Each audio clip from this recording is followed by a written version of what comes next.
December 2024 నాటికల్లా production లో తీసుకొని రావాలని ఒక క్యాలెండర్ ఫిక్స్ చేసుకొని ముందుకు పోతాము. 5 యూనిట్లకు సంబంధించి పూర్తిగా మీకు ఇప్పుడే చెప్పాను, మార్చి 2025 కల్లా కంప్లీట్ చేయాలనేది మా అందరి ఆలోచన. ఈ రకంగా మేము టార్గెట్ పెట్టుకొని క్యాలెండర్ ప్రకారం రివ్యూ చేసుకుంటూ పోవటం వల్ల సరే అంతిమంగా అయినటువంటి మొత్తం ఖర్చును సంబంధించి లెక్క కట్టి ఈఆర్సీ వాళ్ళు ఈ రేటు ఫిక్స్ చేస్తారు. మేము అంచనా వేస్తా ఉన్నాం ₹6.35 అందాక ₹6.35 కల్లా మనం పర్ యూనిట్ ని కరెంట్ ఇచ్చే పరిస్థితిలో ఈ స్థాయిలో మనం స్పీడ్ గా ముందుకు పోగలిగితే ఇవ్వగలం అనేటువంటి ఆలోచనతో ఉన్నాం. తప్పనిసరిగా మేము ఆ దిశలో ముందుకు పోతూ అడుగులు ముందుకు చేస్తూ వెళ్తా ఉన్నాం. ప్రజలందరికీ విజ్ఞప్తి చేసేది ఏంటంటే ఇది జాతి సంపద, రాష్ట్ర ప్రజల సొమ్ము, రాష్ట్ర ప్రజల ఆస్తుల్ని తాకట్టు తెచ్చిన అప్పులతో ఈ ప్రాజెక్ట్ కడతా ఉన్నాం.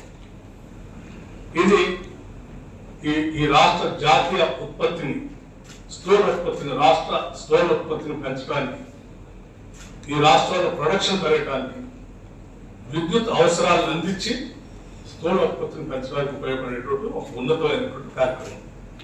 ఇటువంటి ఉన్నతమైనటువంటి కార్యక్రమానికి సంబంధించి ఈ ప్రాజెక్ట్ కట్టడానికి ఇక్కడ ఉన్నటువంటి స్థానిక ప్రజలు వారి విలువైనటువంటి భూముల్ని ఈ ప్రాజెక్టుకి అందించడం జరిగింది. అలా అందించినటువంటి భూ నిర్వాసితులందరికీ ఆనాడు ఇచ్చినటువంటి ల్యాండ్ ఎక్విజిషన్ ద్వారా ఇచ్చినటువంటి నిధులతో పాటు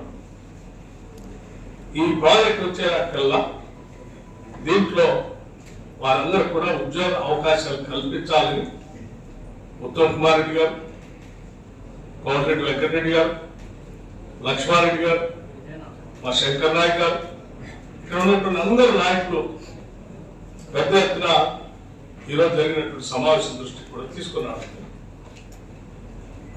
మీరు ఆలోచనలన్నింటినీ పరిగణలో తీసుకొని ఆనాడు ఏ రకంగా అయితే మాట ఇచ్చారో ఆ మాటని తప్పనిసరిగా ఒక ఉన్నతమైనటువంటి ఆశయంతో భూములు ఇచ్చినటువంటి వాళ్ళంతా కూడా నా దృష్టిలో ఒక జాతీయ ప్రాజెక్టు, ప్రజలకు ఉపయోగపడేటువంటి ప్రాజెక్టు భూములు ఇచ్చినటువంటి వాళ్ళంతా కూడా త్యాగం లేదు.